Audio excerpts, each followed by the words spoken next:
This episode of the Lewis Nichols Life Stories has been sponsored by Success Sculptors. Success Sculptors is dedicated to empowering businesses and entrepreneurs by offering valuable insights and actionable advice to drive your growth. Success Sculptors hosts events on a variety of themes designed to enhance your business's success, whilst also providing a platform to connect with like-minded professionals. Hello and welcome to Lewis Nichols Life Stories in association with Shane Solomon, and we're so excited. Thank you so much, Anna Hegerty, for coming here today. That's okay. Thank you for inviting me. Thank you. So today is all about your life so far, your career and everything that you've done. But kind of going back to the very beginning for you when you were growing up, did you always have a love of kind of quizzes and knowledge and learning? Yeah, I was always a sort of sad, nerdy child. And I was always, we had things in the house like the Children's Encyclopedia, the very old, came out about 1905, Children's Encyclopedia, edited by Arthur Mee. And I used to find that fascinating. It did things like it taught you French by, it would give you the French terms, and then it would give you how the French terms would come out in literal English, and then it would give you the sort of actual English. So you understood very quickly that the French don't phrase things the same as we do. You can't just translate it word for word. So you'd have someone having a massive argument and storming out shouting, "I'm not to you, will speak more never." And you think, yeah, okay, so that's obviously how the French would do it. And that was sort of useful when I started learning French at school when I was 11. And my father had a set of the Children's Britannica, which I used to read enormously. And I discovered my mother was very concerned not to be pushy with children, not to shove anything down their throats. So she made a point of keeping the big Shakespeare on the top shelf of the bookcase. And she hadn't bargained for the fact that right from when I was a toddler, I was a tremendous climber. I'd be up trees all the time, and I just went up that bookcase and I got the Shakespeare. And I didn't understand it, but I remember thinking, well, I know the phrase "to be or not to be," that is the question. What comes after it? So I looked that up. And then I found I could remember sort of like another 5 lines. I was like, well, yeah, but what's the rest of it? And I read it and read it and read it until I realised I actually knew it off by heart. And I think my mother was rather shocked because this made her feel like a pushy parent.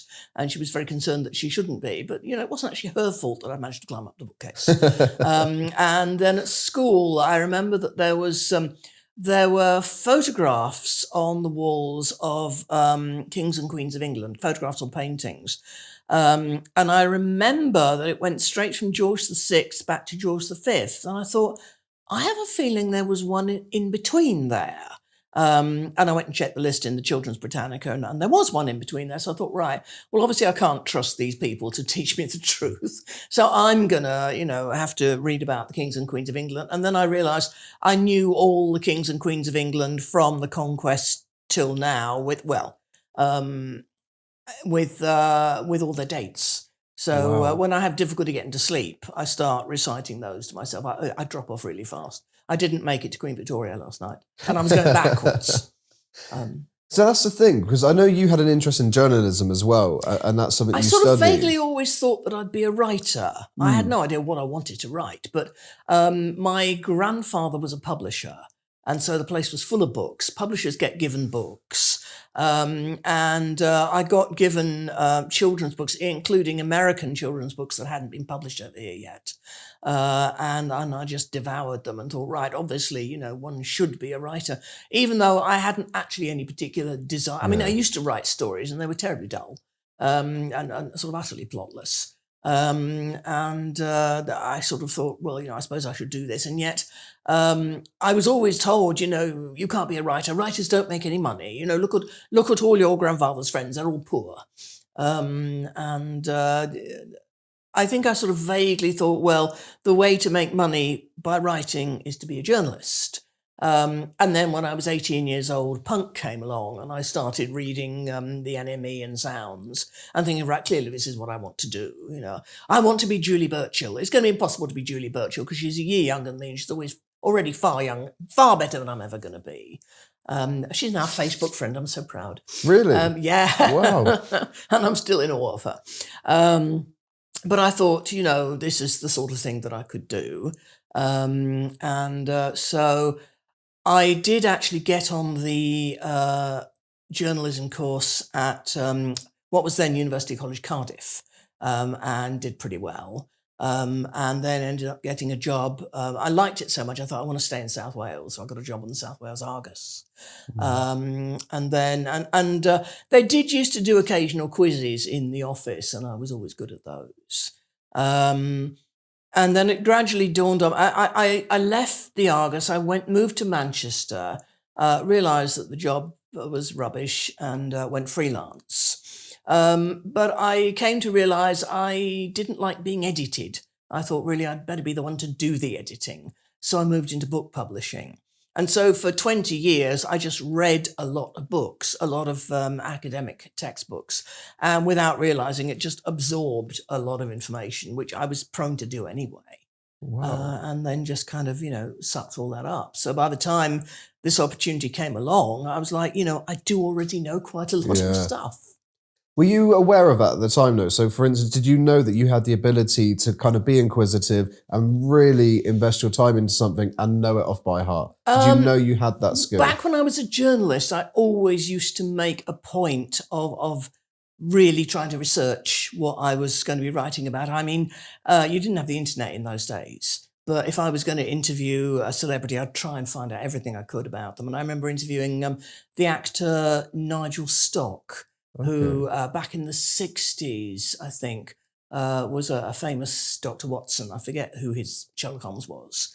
But I remember interviewing him, and halfway through he said to me, "You've really done your homework, haven't you? I'm very impressed. You're asking me some intelligent questions." Yeah. I'm getting it right. So he said, "How do you know all this?" "Well, I looked you up. I did my homework." And I just always believed in doing that, in being prepared. Yeah. And if I was going to interview someone who just brought out a book, I'd try and read the book first, obviously. Then, as I say, as an editor, back when I was pitching to new publishers, one of the things I would say was I have qualifications from 2 universities and wide general knowledge. And a lot of the time I could actually bring my knowledge to bear and point out where they'd made mistakes. And I once, some publisher once sent me a book in proof form that was so full of errors, I think they sort of practically had to tear it up and start again. But they said, it had to be done. And I'm like, yeah, I'm sorry, but I did actually, I knew where the mistakes were, because this was actually an area I knew a lot about. Well, it's fair to say your life changed when the chase happened for you, because it did. It just burst onto our TV and became huge. The concept was completely different. So when you found out about the show and did you have to audition first of all? Yes. What happened was I found out about the existence of the National Quizzing Circuit in April 2009. And I went along to a quiz at the beginning of May and did pretty well. And at that quiz in May, they were auditioning. The BBC were auditioning for the second series of Are You an Egghead? So I auditioned, got on, ended up coming third in the entire competition. And I just thought, oh, well, back to the drawing board. I'm obviously not going to be an egghead. I thought, well, I don't mind so much. I'm getting on with the editing, and I'm applying to be on, I'd already applied to be on Brain of Britain later that year. What I didn't realise was that the quizzing circuit is sort of quite small and incestuous. And when you've done something like that, even though it wouldn't be broadcast for 6 months, a lot of the quizzing circuit knew how I'd done and were like, who is this woman? And then the following month I met Mark, who told me that he'd just finished making the pilot series of a little show called The Chase. And it was only 10 episodes, and it was just him and Sean. But, I should watch it because it was going to be really good. And it was shown a few weeks later, and I watched it. And then a month later, the woman who runs the circuit said, well, what do you think about being a chaser? And I was like, Yeah, that'd be good, because I'd sort of watched it sort of thinking, well, wouldn't it be cool to be a chaser? And not sort of thinking, right, I will go after this opportunity, just sort of thinking, yeah, this is a nice fantasy, and not thinking anything more of that. And it was 2 weeks of the chase, and then it was another 2 weeks of another pilot series called The Fuse, which was hosted by Austin Healey. And ITV reckoned it would pick up one of those two, and it wasn't sure which. So in September, they actually decided it was going to be The Chase. They'd pick it up for a 40-episode series. And at that point, I said to the woman who runs the circuit, can you give me an email address? And I did. And I emailed the producer and said, I'm interested in being a chaser. I understand you are looking for a female chaser. Here I am. I had to do, 4 auditions in total. Wow. Although they actually, I think she figured it was me from the very first one. She actually was really impressed by the letter itself, by the email. I don't know why, but she just seemed to think, yes, this might be the person. And I was actually, I was finding it such a struggle to keep up with the admin and keep my clients happy that I was actually, at that time, I was actually on benefits. And I knew from someone else I knew who'd been asked to audition and had turned it down because he couldn't be bothered to go all the way to London. I knew that they wouldn't pay for you to go to London for the first audition. So I went to the job centre. I said, look, I know this sounds really improbable, but I know that you do pay fares for job interviews. And I promise you, this is genuinely me trying to get a job. This is a real job interview. I don't know if they're going to create this job, but if they do, I think I'm probably in the running. Will you pay my fare down to London and back? And they did. Really? So, yeah, because, it counted as a job interview. Wow. And of course, I did actually get it. There were another 3 auditions for which they did pay. It was sort of call back and call back and call back.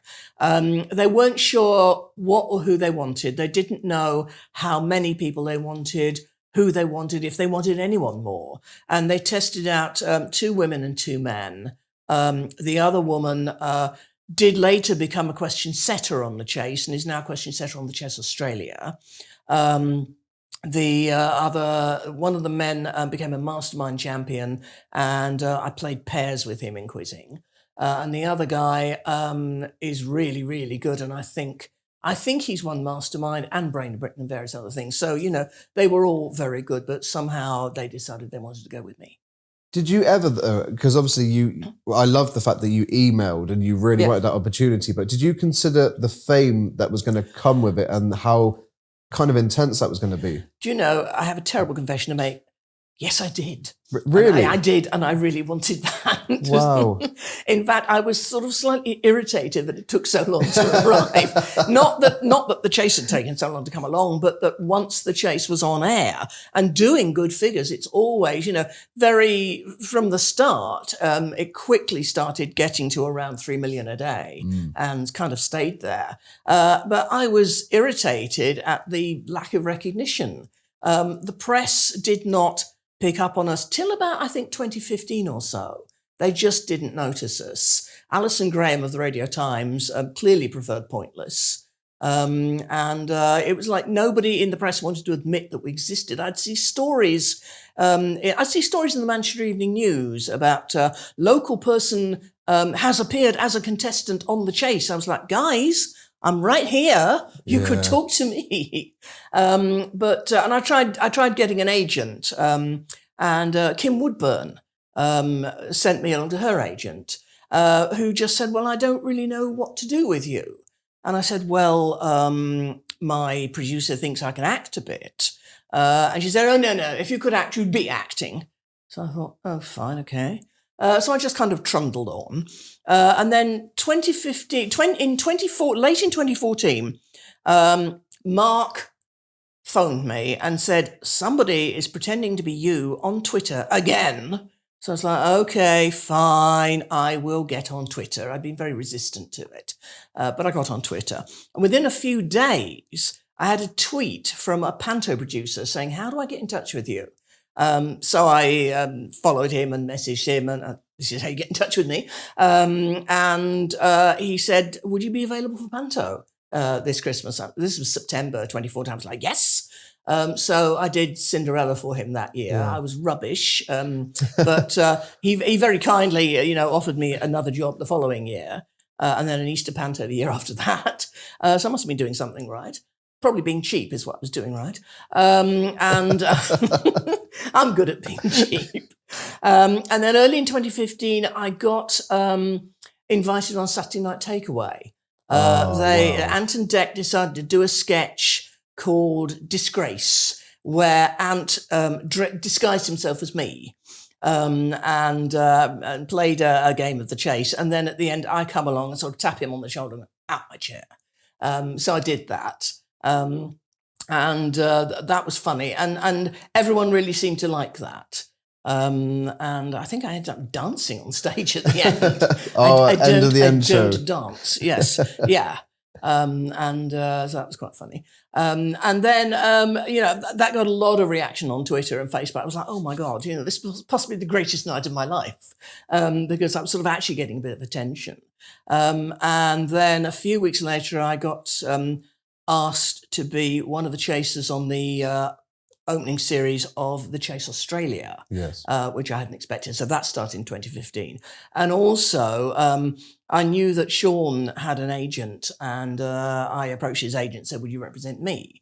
And so those three things happening at the beginning of 2015, and that really kind of made everything move upwards. And then, of course, being in the jungle in 2018, that really got me a lot of attention. We got lots about the jungle coming up, but going back to wanting to be famous, what was it about getting attention and being recognised that you kind of wanted so much? Like, why do you think it was? I don't know. For most of my life, I said to myself, this is just a substitute for something else. You really want something else.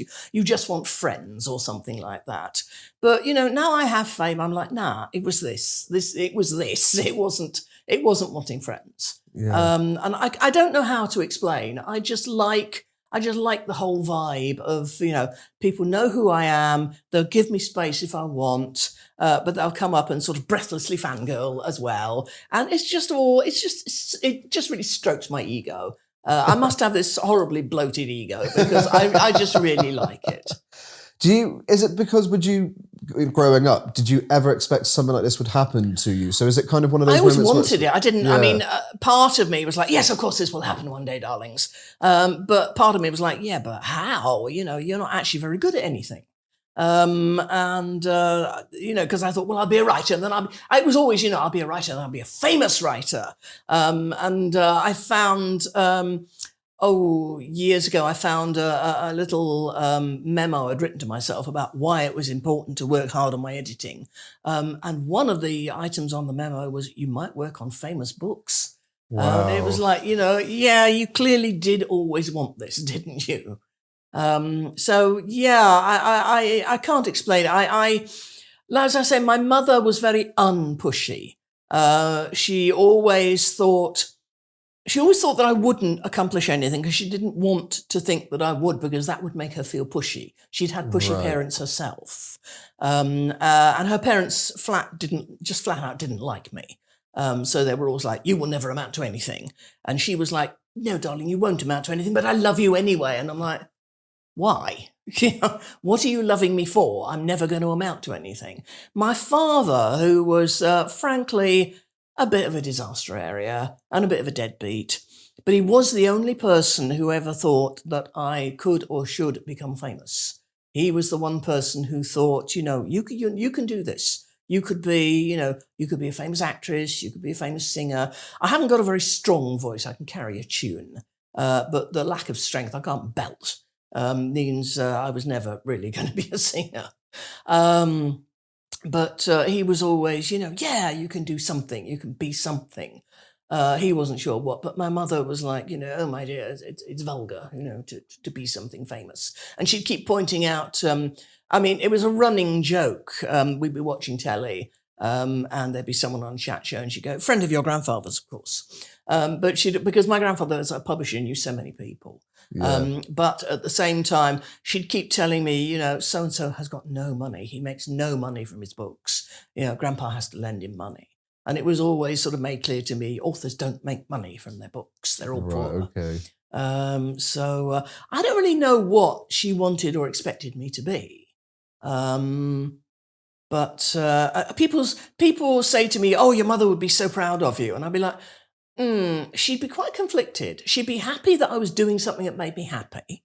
And she'd be happy that, I didn't need her to lend me money. But she'd be uncomfortable at the fact that I was doing something competitive that involved beating people. She was never the sort of mother who was, at the finish line shouting. Yeah. And she'd be sort of saying, well, when all of this is over, what are you going to do? I'm like, shut up, mother. That's incredible. Do you know what? With your dad kind of giving you that support and saying you could do that, did that help you? Did you kind of feel some kind of... Although, of course, everybody else who knew my dad said, your dad is useless. He's a deadbeat. What would he know about anything? And I was always told, my mother was wonderful. My mother was a saint. And she was my mother was very charismatic in a way. She took after her father, who was the publisher, he was very much a people person. He got on well with people. This was a man who once managed to sweet talk Viscount Montgomery, who was sort of famously not a man you could sweet talk. But Grandpa was very persuasive, and his authors loved him. Well, let's go back to the chase and, of course, Bradley Walsh, because he is a big part of the chase. And you kind of think without him, it kind of wouldn't have... He's got that cheeky, charming... He's absolutely... I think he's absolutely central to the chase. Originally, it was going to be, the documentary maker Donald McIntyre? Yes. Who, I've never met him. I'm sure he's a lovely bloke, but he's quite sort of serious. And then somebody decided to bring in Bradley Walsh. And suddenly, the whole thing is funny. And we have we sort of managed to establish the relationship between Brad and the contestants and the chasers. And you sort of got that triangle going. And he's just fantastic. I've always been in awe of him. And I've always sort of, hoped that he didn't feel that he was working with a bunch of idiots. He's always very nice to and about us. Did you click straight away? Because you two seem to have a very special relationship on the show. I think we all do. I think all the chasers have their own relationship with Brad, and we all think we are the one with the special relationship, and then, Brad sort of thinks the same about someone else. But yes, I mean, I think the first question I asked the producers was, am I allowed to sexually harass the male contestants? And they said, yes. So that was sort of, as Paul says, Paul's just written an autobiography, and as he said something like, I immediately realised that Anne had an extra weapon at her disposal. But I mean, while I don't flirt with Bradley, we have this kind of, we tease each other. And especially, I do like him teasing me. So I think the moment we all love and we secretly hope will happen is when he has those moments where he can't hold his laughter. Oh, yeah, so it could be a question, it could be something, and he just goes. But what I love is when you struggle because you watch him go and then you suddenly break that character. It's hard to remember that the question about the German skier was way back in 2011. And it was broadcast in November 2011. And was just immediately this huge hit, went on YouTube, was getting so many hits. And my recollection is what apparently happened was the question setter, and the question setter was our head question setter, Luke Kelly. He came up with that one and went to the producers. And he said, can I do this? And they said, yes, you can. And I mean, obviously, I had no idea what was coming up. Brad had no idea what was coming up. Such a funny moment. So the question was asked, and the contestant sort of sniggers slightly, and the other contestants snigger slightly. And we just said we would have moved on from that. And then we all noticed that Brad is doing what I can only describe as a full body clench. He's like, you can see him thinking it's 5 o'clock in the afternoon. There are kids watching. This is totally inappropriate. And the more he's thinking it's inappropriate, the more he just can't stop. And if you notice, if you look at the video, Brad is down there to my left, and I'm looking up and to my right because I'm like, I can't look at him. I can't look at him. I just mustn't look at him. So I'm sitting there like that. desperately trying not to. I'm like, I was so unprofessional to corpse. I must not corpse. And then just as he seems to have got it together, I suddenly lost it. And I just thought, I've been so unprofessional. But actually, when you watch it back, the timing of me losing it's absolutely perfect. And it wasn't intentional. That was just the point at which I just simply couldn't hold it in any longer. It's just brilliant. He just makes that. And I love the blooper shows, yes. Each year you get to look forward to that. And it's the names. I mean, Dick Tingler, Fanny Schmeller. I know. But also there's times the contestants, they will make up the Spice Girls names. That's the contestant team doing that. It's really clever. It is clever. And also I quite like playing teams like that because if you know that they've been put together for their names, it's less likely they've been put together for their brain. So I always think, I've probably got a better chance of beating this one. When it came to the outfit and the look, that's now iconic with you, Yes, but who came up with that? I got taken by the stylist to a little boutique called Beige, where I tried on quite a few things, and she took photos on her phone and sent them back to the producer. And our producer at the time, Sue, I went back to the studio and Sue said, how'd it go? And I said, very well. I think I'm going to have a nice little navy Chanel trouser suit. And she said, I think you're not. And I was like, okay, fine.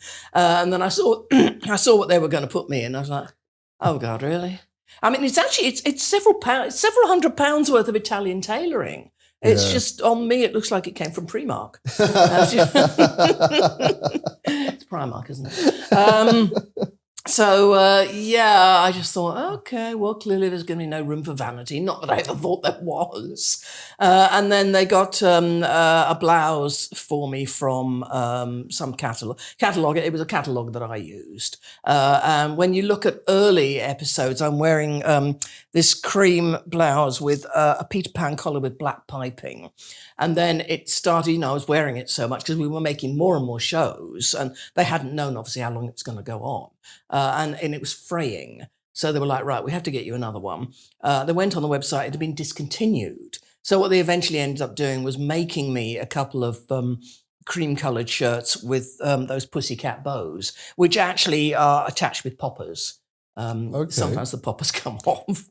And they've got sort of double-sided tape on the sort of actual little, whatever you call them. I'm not an expert on the bits that would be the bits that tie if it was a real pussycat bow. Okay. And they stick down onto this so that nothing moves. And there's double-sided tape in the pocket with the little hanky. Wow. Well, the thing is, when I'm walking down the catwalk, I'm shorter than the other chasers, so I have to walk faster.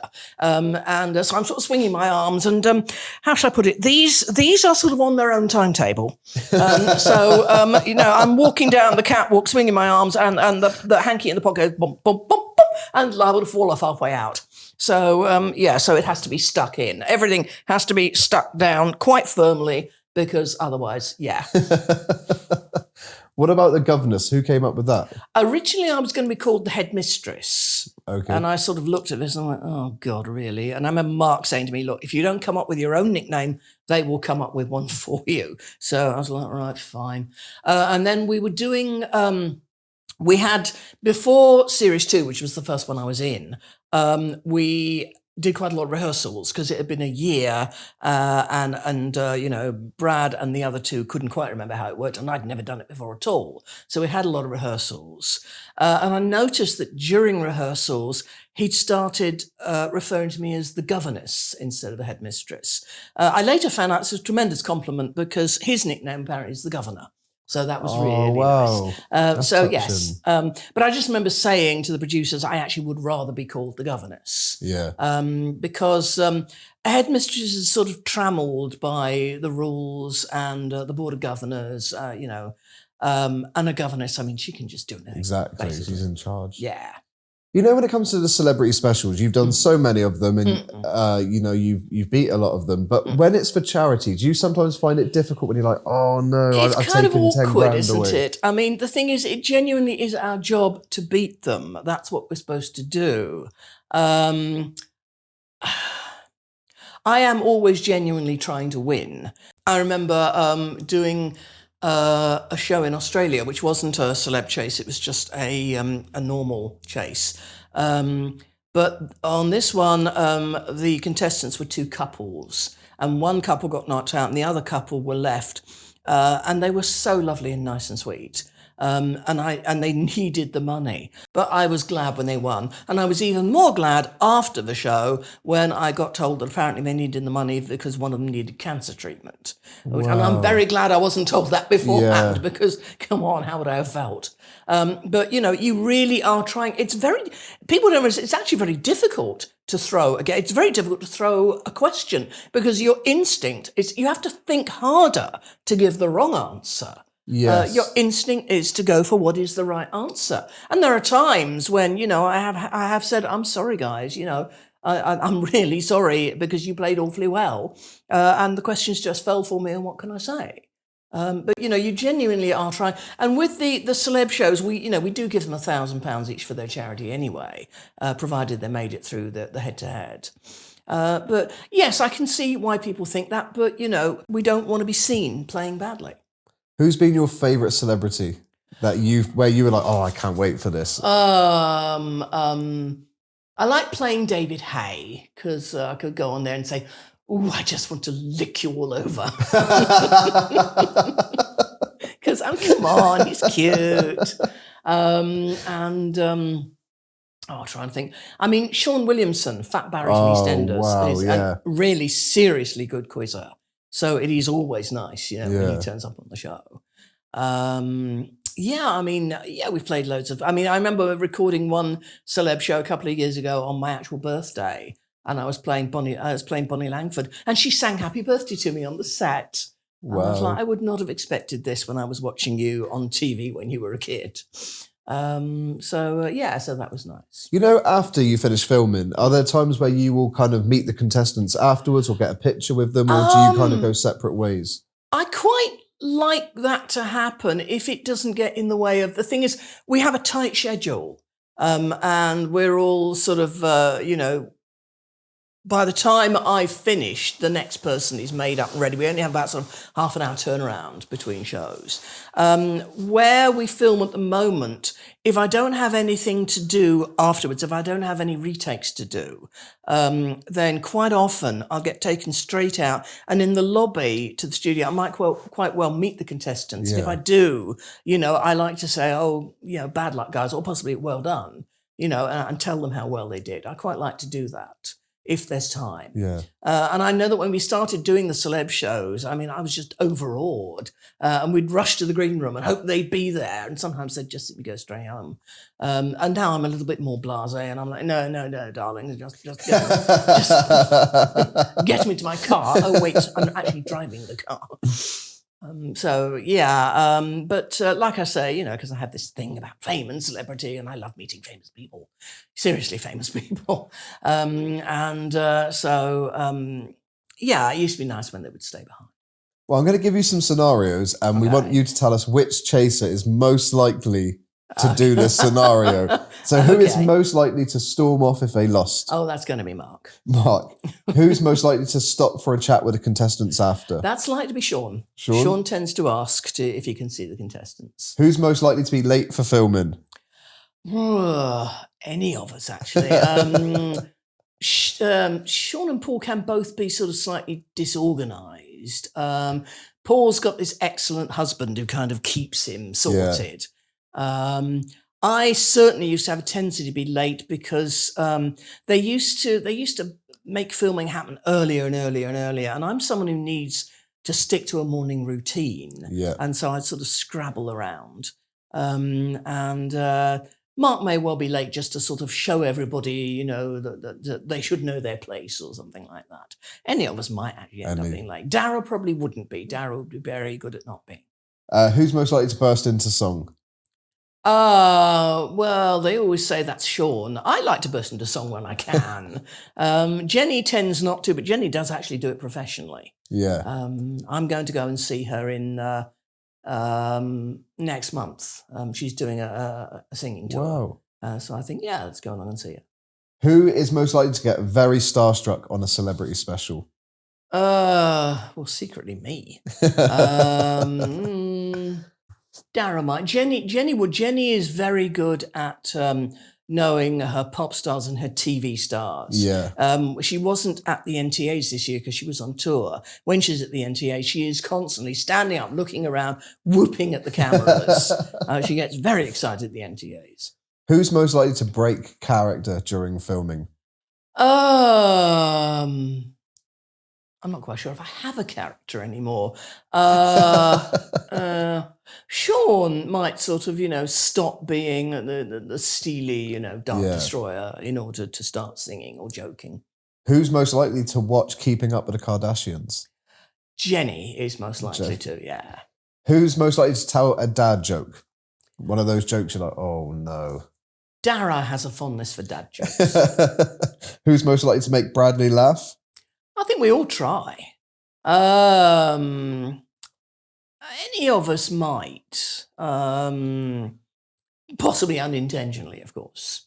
I think he feels that he can be funniest with Sean because he can bounce off Sean better. The last one. Who is most likely to still be on the show in 10 years' time? Oh, I'll definitely be there if it's going in 10 years' time. If they'll have me, certainly. I have no plans to leave. We hope so. Do you ever reflect and stand back and think how big The Chase is? Because it's bigger than any quiz show that you can imagine. It's got this almost cult following. It is. The backbone of our fans are old ladies, frankly. They're at home at 5 o'clock, they make themselves a cup of tea, have a plate of biscuits, and they watch The Chase. And people who watch The Chase generally have been introduced to it by an old lady or by someone who was introduced to it by an old lady. So if your mum isn't living in this country, or if she doesn't watch English language TV, then you probably haven't seen it. And those are the people that have no idea, who's in the back of the car. Wow. Well, next I want to talk about something that you've always been very open about, and you've raised so much awareness, which was your autism diagnosis, because you were actually diagnosed quite later on in life. I was. It took a lot. I mean, right from sort of when I was a kid, it was obvious that there was something odd. There was something about me that didn't quite mesh. And we could not figure it out. My mother was a social worker. She was actually what used to be called a psychiatric social worker, which is working with the mentally ill. So she knew what was called child guidance people to take me to. But in those days, you see, I was born in 1958. It wasn't until the 1990s that a researcher called Lorna Wing started looking at the work that Hans Asperger had done in the 1940s and realizing that autism wasn't just the non-verbal child sitting in the corner rocking and not interacting with anyone, that autism could be a spectrum. And you could, in fact, be a kid who did interact, who did talk, who talked at the normal time, talked a lot, but had enough of the behaviors associated with autism that you could say they were actually on this spectrum. And, when I was a kid in the early 60s, I mean, autism was just not something you'd think of for a kid who could speak. So they really were not sure. I was, at the age of about 11 or 12, they decided I was what they called maladjusted. They weren't quite sure why, but what they worked out was that I could be sent to boarding school by the local council under special needs legislation. The council would pay my fees and didn't have to be a specialist school if it was felt, useful that I should go to a boarding school. And my cousin had just gone to boarding school under the same legislation. In her case, it was stress and OCD caused by the fact that my aunt, who was my favourite aunt, but yeah, she was a drug addict. And the kids were struggling a bit. And I think they were technically in care, although they were still living with her. And it was thought best that Libby should go to boarding school. And I adored Libby and wanted to be like her in everything. So I was like, can I go to boarding school? And they thought, actually, that might be a good idea. And after the initial shock, there were two things that were really helpful. One, boarding school does give you a structure. You know what you're doing every day, where, when, you know exactly where you're going. all of that, when you're doing your homework and so on. So I sort of got used to the idea of you do this at this time. And the other thing that happened, and my mother didn't know about this, and she'd have been shocked if she'd known, but this was a school which every month they would make everyone's grades public. They put up the grades on a bit of paper, and I hadn't known this. And the end of the first month, the grades came out, and I was right at the bottom.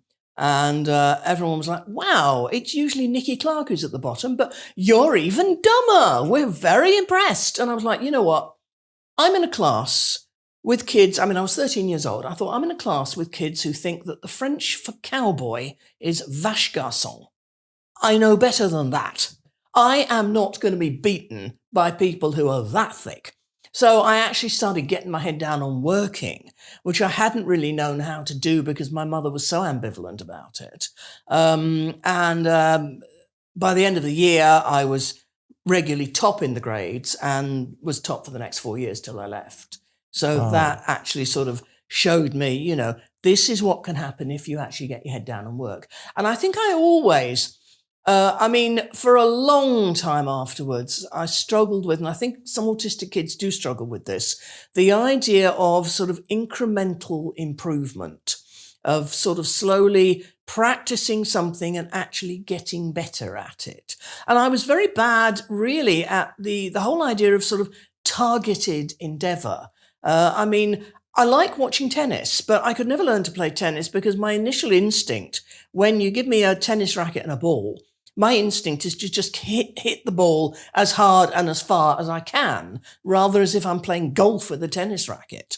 And the concept of you've got to get it into that box, and then you've got to hit it back, and it's not going to go in the net, but it's not going to go outside the lines as well. I just wanted to get it into the river, if I could manage to do that. And of course, that's not actually how you play tennis. So, it took me a long time to grasp the idea of, just do this, do a bit more, and, gradually you will start to see a difference. It literally took me years and years and years and years to realize that that's actually how things work. Does it get overwhelming sometimes? So if you go into something like you said, tennis, or trying to learn something new and you can't quite comprehend it, do you get overwhelmed by that? I can do. I need to have things written down. I struggle when I'm being told things orally. What I do, my agent doesn't like writing things down. He'd much rather phone me. So he'll send me a message on Messenger. Can I give you a ring? So I'm like, right, fine. And I pull out a bit of paper and a pen, and he rings me. And the thing is, as a journalist, I was taught back in the 80s to do shorthand. So I can actually take down a shorthand note of a telephone conversation, and then I'll transcribe it back. And at that point, I know what was actually said. But while he's saying it, it's just going in the ear, straight to the fingers, written down. It's not registering in the brain. Until you read it back. Yeah. So, I quite often, if someone just simply talks to me and I haven't got a bit of paper to hand, I'm like, could you put this in writing? No, I'll just tell you. Fine, okay. And then later on, I just have to email them and say, I think this is what we agreed, is it? And sort of get that clear, because it's really, I need things to be in writing. And the more I realize that, for example, when I'm doing panto, I've worked out that I need to start reading the script early and read it, but even before rehearsals start. So as soon as I'm watching rehearsals, I know where every individual bit goes, even if it's nothing to do with me. It's not enough to... I generally don't know all my lines when we first start. I learn them fairly fast, but I feel like it really helps if I know exactly what I'm watching, where everything goes, and actually what's going on. So the more I've read it, the more familiar I am with it, the better. I need to be familiar with things. My favorite kind of dreams are dreams where I'm making a film or something like that. I'm acting in a film. And the thing is, the story of the film and the script of the film and how it's going to go, they already exist. And everyone knows how it's going to finish. And we have to actually get this done. But there won't be any surprises. That's my ideal dream. When you got the diagnosis, did it give you a sense of validation or something where you felt, okay, it's because of this? like an understanding. Yes. I sort of thought, I mean, I'm a little conflicted because I don't, people say, what do you identify as? I'm like, I identify as someone who doesn't identify, because I actually just think it's more important to know, what you technically are. Yeah. And people say, why did you want the diagnosis? I said, because I wanted to submit my judgment to the judgment of experts. I wanted what I thought to be confirmed by scientific experts who were working to a set of criteria that I didn't draw up, and people who were not me. I wanted not just to be making this up. So that's why I wanted a diagnosis. And when you get letters of support from other people, and children, and you've managed to help them, how does that make you feel? Because that must be the most rewarding thing to go through. It is lovely. And at the same time, sometimes, the requests get a little overwhelming. Sometimes there are people out there who want to be my special, special friend. And I'm like, guys, I don't have time to be your special, special friend. You try and sort of do what you can for people, but you can't let them monopolize you. And you say, look, there are services for you that I can't really access on your behalf. It is nice to know you've helped. At the same time, you don't really sort of want to be put in a pigeonhole. Yeah. And quite often I find people, they're interested that I'm autistic, but I get the feeling it's sort of like they think this is just a kind of quirky identity, and they don't feel they want to actually find out what it means and what it means about how, they need to deal with me. I feel like I'm not even sure why I mentioned this. I mean, every time we start a new series of The Chase, there are some people who send us, they send us a diversity questionnaire. Do you consider yourself disabled? Do you identify as this? Do you identify as that? I've stopped bothering to fill it in because, it's only a tick box exercise. They just want to say, we have X number of disabled people working for us. And it doesn't mean that anyone is actually going to sort of make any kind of accommodations for you. For years, this still happens to an extent, but I would find that the Chase production would be constantly trying to haul call times forward. Could you get in at 8:30 instead of 9 o'clock? And that would just absolutely blow my morning routine up in the air. And I'm like, do people not get? It's really difficult for autistic people to just suddenly decide, right, everything's going to happen half an hour earlier. I'll go to bed half an hour earlier, which means I won't get to sleep. I'll get up half an hour earlier, which means, I won't have had enough sleep. I'll probably have woken up in the middle of the night. I'll just have to try and do everything earlier. And the likelihood is I'll be late, even though I am trying to be on time. And if you just didn't do that, it's like this on The Chase. I mean, I love them, but every time there's something extra to be done, it's always, could you get in half an hour earlier? I'm like, well, I could stay half an hour later. No, that doesn't work for us. We need you to get in half an hour earlier. I get the feeling they'd all start work at like 4 a.m. if they could. Wow. And that doesn't work for me. No. Do you know, last year I had an email and it came through and it was courses that you could do for free. One of them was mental health, but one of them was understanding autism, which I did. It was a 3-month course and I completed it.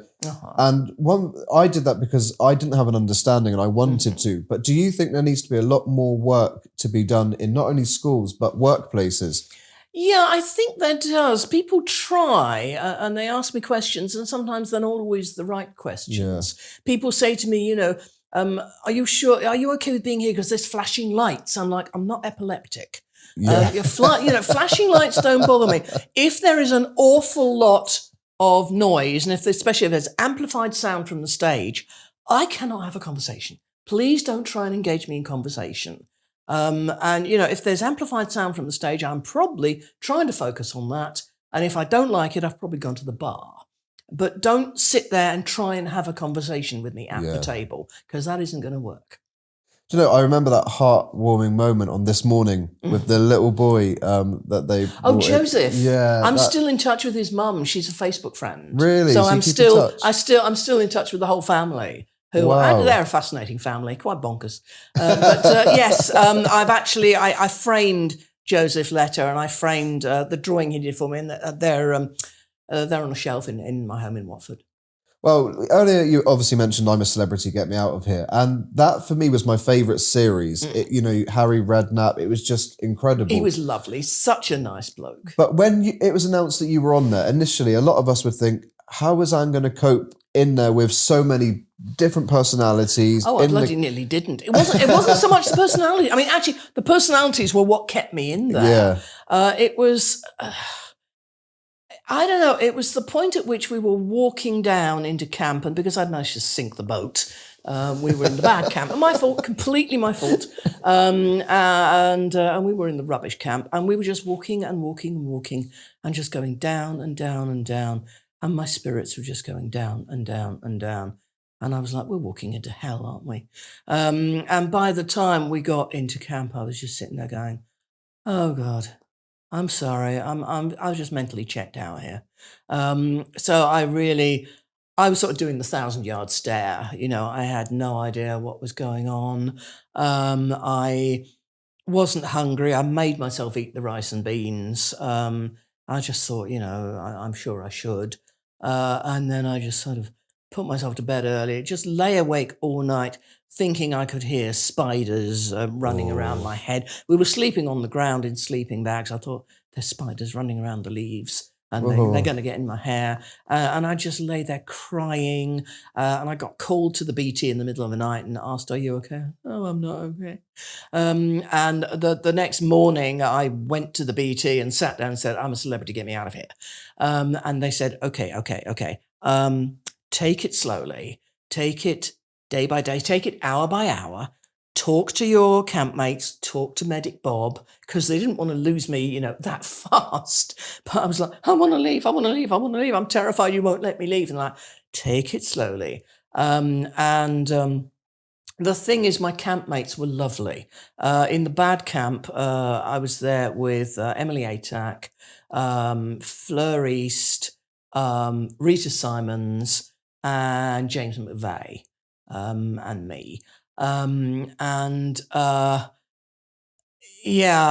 talked and I thought, okay, I'll just stay. I'll stay a bit longer. They were sort of like, stay another night, stay another day, stay a day and a night, just that. So I stayed, for a bit. And then they had a vote. Who did you want to see doing a trial? Everybody voted for me. And I was really upset that they'd all voted for me because I was like, obviously people hate me, they want to see me hurt. And the psychologist had to take me aside and say, no, you don't know that they hate you. They may have just voted for you to do a trial because they like you and they want to see you succeed. I was like, yeah, fine. And I did the trial. And I only managed to get 2 stars because I had to open combination locks, and the combinations were on the wall, and somehow I wasn't getting the right ones, and they were dropping slimy stuff on me, and it was jumping around, and it was going down my bra, and my fingers were all slimy, and I just simply couldn't turn the barrels, and I completely failed on the second one. So I only got 2 stars, not the 4 stars. And at that point, I was like, do you know what? This is just going to get worse. And I said, I'm a celebrity, get me out of here. And went back to the camp. And I only got 2 stars. And the 2 stars went to the good camp. And he went, not us. So everyone was sort of trying to reassure me. And I was sitting there going, I'm really getting to the point where I don't think I can do this. And they decided that was the point at which they'd probably better bring us all into the good camp. That did improve matters. We went into the good camp, and first thing that happens is John Barrowman comes running up the path with his arms open. I think, oh, that's nice. And then we're sitting around the fire, and Nick is really supportive. Nick Knowles is very supportive and talks to me and gives me a hug. And John is very supportive, and he knows I'm a Doctor Who fan, so he's like, don't you worry, Captain Jack will look after you.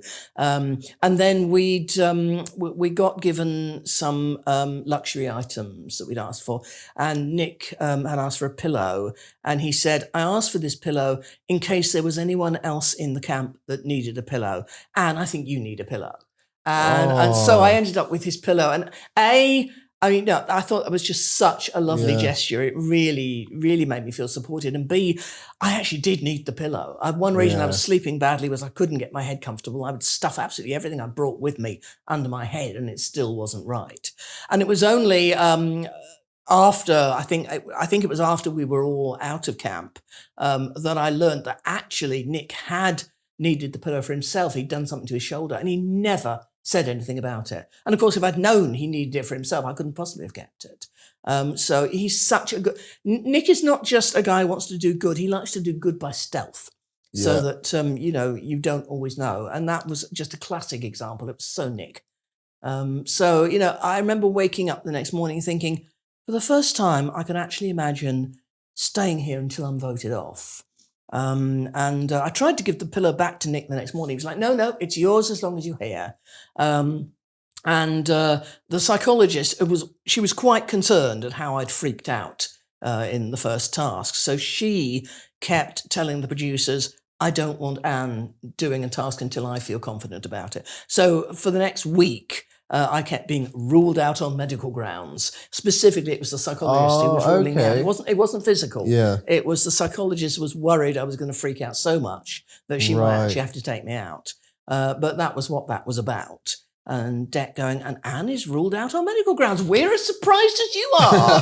And yes, I'm glad I didn't actually see that till I got out of the jungle. I'd have thumped him. But I mean, I wasn't asking to be, but I was so glad I was. And then, it just kind of got better. And after a week, I did another trial, and it was full of sort of grossness, but it was the kind of grossness that I could handle, as opposed to stuff that really was going to make me freak out. It was things like snakes. I'm okay with snakes. No, I don't mind snakes. I mean, as long as they're not poisonous. And these were enormous carpet pythons. But I don't mind. I just thought, I bet there's a star under one of these stakes. Excuse me, mate. Picked up the... Oh, yeah, there's a star. Cheers, mate. And then I looked in a drawer and there were crabs. And I realised it wasn't just spiders that alarmed me. It was anything that scuttles. I was like, okay, I got to get the star. So, I'm going to have to pick the crab. So I picked the crab up and there was the star. Right, fine. Then there's a wardrobe, which I opened. There's a star behind quite a lot of spiders' webs and several big spiders. I'm like, nope, mate, not getting that one. And there were birds. I was like, birds? Really? Who minds birds? And I ended up with, I thought I had 6. I actually had 7.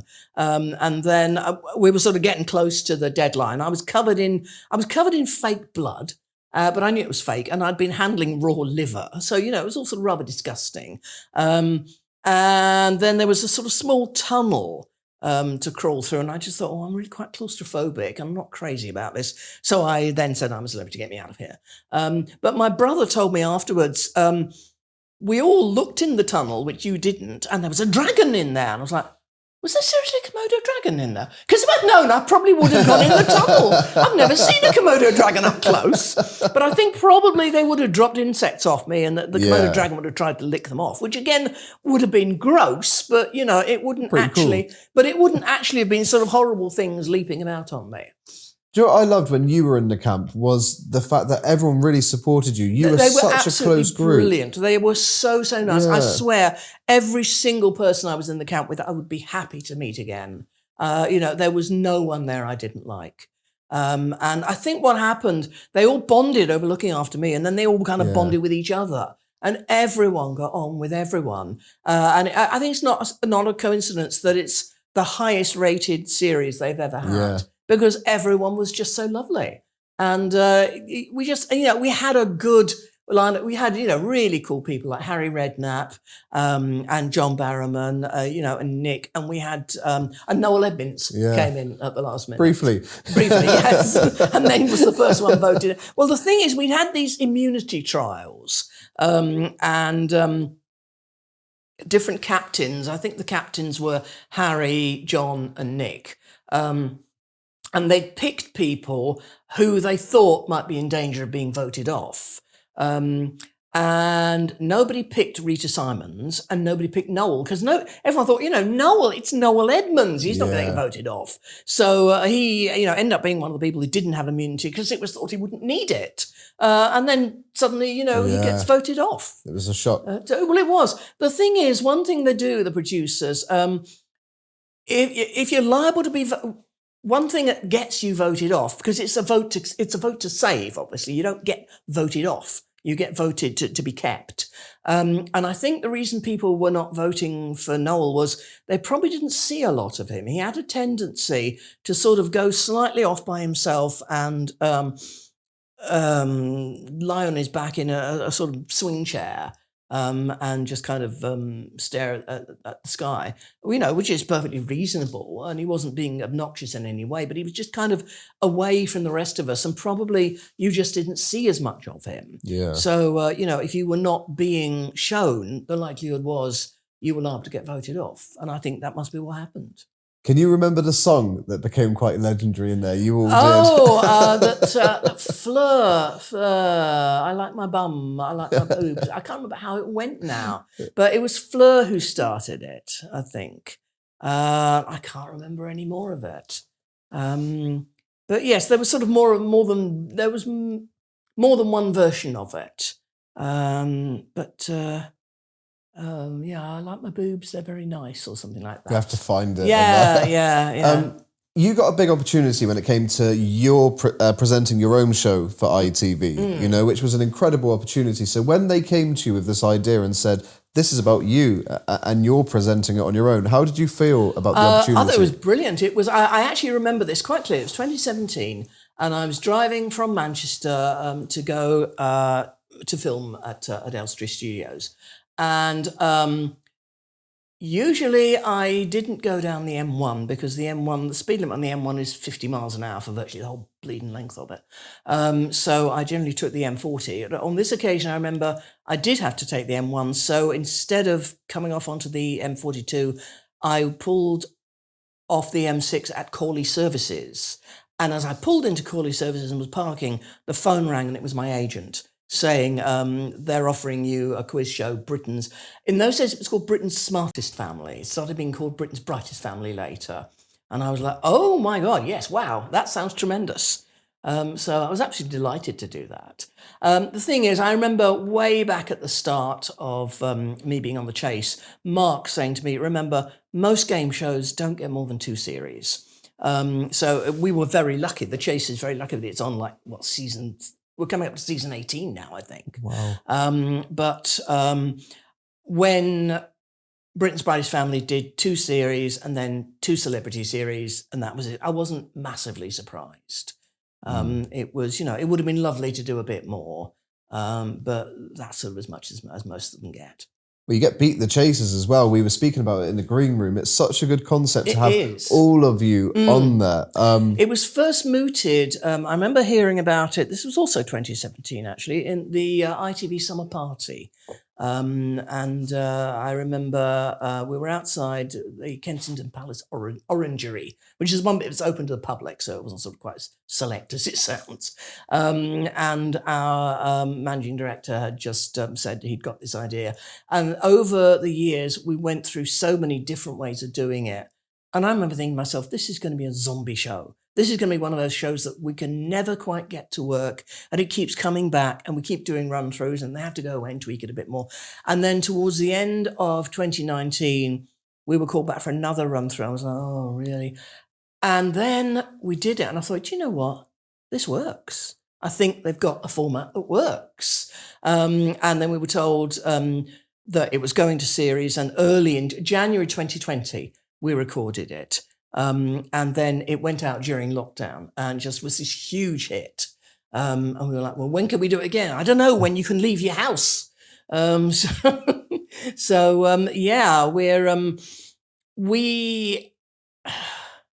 been a bit difficult to find space for it in the schedules lately. I know when we're filming it again. I know when it's being shown. It is coming back, but not imminently. But we are definitely, there's some in the can, there's some in the diary, and we're definitely doing more of it. because I love it. I mean, it's great, that we're all together. It's a really exciting end game. You can't be sure what's going to happen. The contestants win more often than they do on the main show.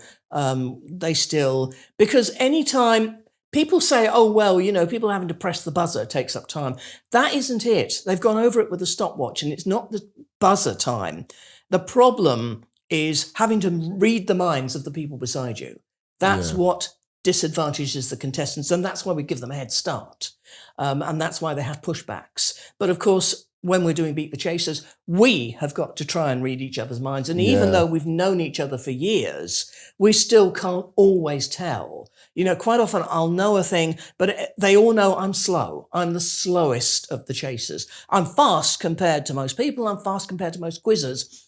I'm not fast compared to most chasers. So there's the danger that my brain is still getting to the right answer when everyone else thinks, oh, she doesn't know it, and someone else passes. And that can happen. And there are times, I remember one occasion when everybody left a question to me because it was about who wrote the Poldark novels. And I hit the buzzer and said, Ross Graham. And of course, it's Winston Graham. The character is Ross Poldark. And everyone looks at me like, you just got a literature question wrong. How did that even happen? So I'm like, sorry, guys. Because that's what lost us that game. Because it was in the last couple of seconds. So it can happen, and especially when it's something where I'm thinking, they all think I'm going to know this. I must know this. I should know this. Right. And then I don't. So that can happen. This is really random, but are you a distant relative of the late Queen Elizabeth? I was her 19th cousin. What? 19th cousin, it means we last shared an ancestor in the late 14th century. Okay. Let's just, we weren't actually on Christmas card terms. It's really remote. The Queen and the late Queen and her late husband were third cousins. Yeah. And even that is, they shared an ancestor in Queen Victoria. They actually shared another ancestor in the King of Denmark. One of my great-great-grandmother was a Miss Hay. Her father was Sir John Hay of Park. And his distant ancestor, Sir Gilbert Delahaye, married a Stuart princess, Princess Elizabeth, who would probably just have been called the Lady Elizabeth. She was the daughter of Robert II, who was the first Stuart King of Scotland, and the ancestor of the Stuarts and then the Hanoverians and so on. So, there is, but he died in 1390. This is going quite far. I got lost quite early on. I know, exactly. Yes, like I say, not Christmas card terms. Would you ever do Strictly if you were asked? Because we've not seen a chaser on the show yet. My agent tried to get me on the show in early 20. He was trying to make it happen for 2022. And I was really, they were talking about an awful lot of money, which was tempting. But at the same time, I was like, I can't dance. Doesn't everyone know I can't dance? I literally can't dance. I can't remember dance routines in my head. It'd be so and good. If I could, I'm always reminded of Ardal O'Hanlon's line, I am a dancer trapped in the body of a tree. Eventually, I think he sort of realised it wasn't really worth pursuing. I've tried to be a little more firm about it since then, just no. I did try out for dancing on ice simply because I've always, since I was a child, I've always loved watching ice skating. I thought that looks like just the coolest thing in the world to do. And I was thinking, wouldn't it be fantastic if one could actually just move across the ice without falling on one's bum? That would just be a nice thing to be able to do. And I did get taken to Planet Ice in Hemel Hempstead, and they put boots on me and just basically had me stand on the ice, hold on to the bar and just sort of walk up and down and not really do anything other than that. And they said, well, okay, we would be prepared. She'd have to have lessons. But she'd also have to be available on these dates, and they would have clashed with Panto. Okay. And, they would have clashed with the very last day of Panto. And the producer of Panto said, absolutely not. At which point my agent got the bit between his teeth and got me the jungle, which meant I missed the first 3 weeks of Panto. That cheesed off the producer even more. But the thing is, I'd be just as rubbish at that. Plus, I'd fall over and injure myself. I'd probably fall over and injure myself in Strictly. But honestly, when I do panto, I say to them, look, please, please, please don't put me in dance routines. Stick me in the middle of the stage. Give me a song. I'll sing a song. And, have everyone dance around me. I mean, this is what they did. Couple of years ago, I was in Swindon doing Beauty and the Beast, and I was the Enchantress. And when I got the script, I realised there wasn't a song for me. I said, could I have a song? So what they had was I had to, I was doing this speech at the top of Act 2 and saying, okay, so you're all back and you've all had your ice creams and now we're ready to move on. And then I had to interrupt and say, I'm sorry if I'm blushing. There's a fella I can see. I think he's trying to catch my eye because he fancies me. I'm sorry, but the fairy finding love's just not a thing. Although he's quite a honey. I may just have to sing. And then two blokes come on from either side of the stage with maracas and they dance around me and I go, chase me, honey, honey, chase me. And that sort of went on. And then I got back to the main speech. Nice. And they put that in. But it's always better if I have, handsome, fit blokes dancing around me with maracas, and then, I'm just stood in the middle singing. So I did that. Well, just to end the interview, we all know you're brilliant at quizzes. So we're going to quiz you about yourself. Okay. And your career. So this information is from IMBD, so hopefully it's correct. So how many episodes of Loose Women have you appeared on? Oh. It's quite a lot. I was surprised. Half a dozen? You'll be 17. Have I? Oh, wow. 7, yeah. Oh, okay. Quite. I like doing Loose Women. On what show did you surprise Bradley Walsh in bed? I love this. This was brilliant. This was it's Michael McIntyre's big show, and it's the section of it called the Midnight Game Show. But the absolute best thing was being in the green room beforehand, and I was introduced. This lady has come from Germany. Oh, hello, how are you? Her name is Fanny Schmeller. Holy shit. You met her? Yeah, Wow. and I got a selfie. I had to have a selfie with her. So, yeah. And when Brian Connolly found out who she was, he was like, right, the rest of us could just as well go home. Really, this is all we need. How many times have you been a guest on Lorraine? Oh, at least twice. There was an occasion when she wasn't there, so I think it may have been Frankie Bridges. Have I invented her? Is she someone else? Someone else. At least twice. 4. 4 times. This Morning is part of British culture. Indeed. So how many times have you appeared on that show? Oh, quite a few. More than Loose Women. More than Loose Women? Yeah. I was just going to say, I thought Loose Women was more. Okay, so it's more than Loose Women. Let's say try 20. 21. Oh, well, hey, there close. we go. You performed on Let's Sing and Dance for Comic Relief. I know, that was fun. But what song did you perform to? We did a medley of songs from The Wizard of Oz. Yes, it was we started out with Jenny coming up in the lift, and she sang Over the Rainbow. And Jenny is really a good singer, and she hit that top note, and everyone went, oh my God. So we yes, we knew that was going to work. And then I went into I could while away the hours, conferring with the flowers. And then we all did that bit. And then at the end, we did We're Off to See the Wizard. And I turned the wrong way, which I always do. And then right at the very end, Leslie Joseph comes out and she's the Wicked Witch of the West. And everyone else scatters, and I just stand there going, and she runs away. And then when we made the final and we did it all over again, and we did the same thing. And I spent the entire day trying to remember to turn the right way.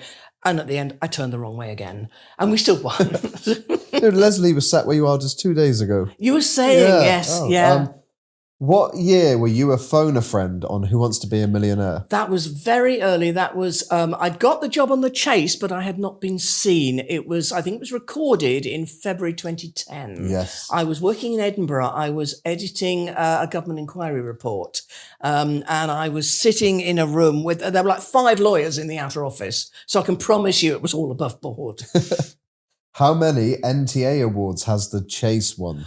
So National Television Awards. I think I was told this the other day. I believe it's 6. 6, yes. Yeah. In what year did The Chase win a BAFTA? Oh, this was early 2022. Yeah. And I was in blue sequins. How many series of Beat the Chasers have there been? Oh, crikey. I'm trying to remember. Have we done as many as 6? 6. Yep.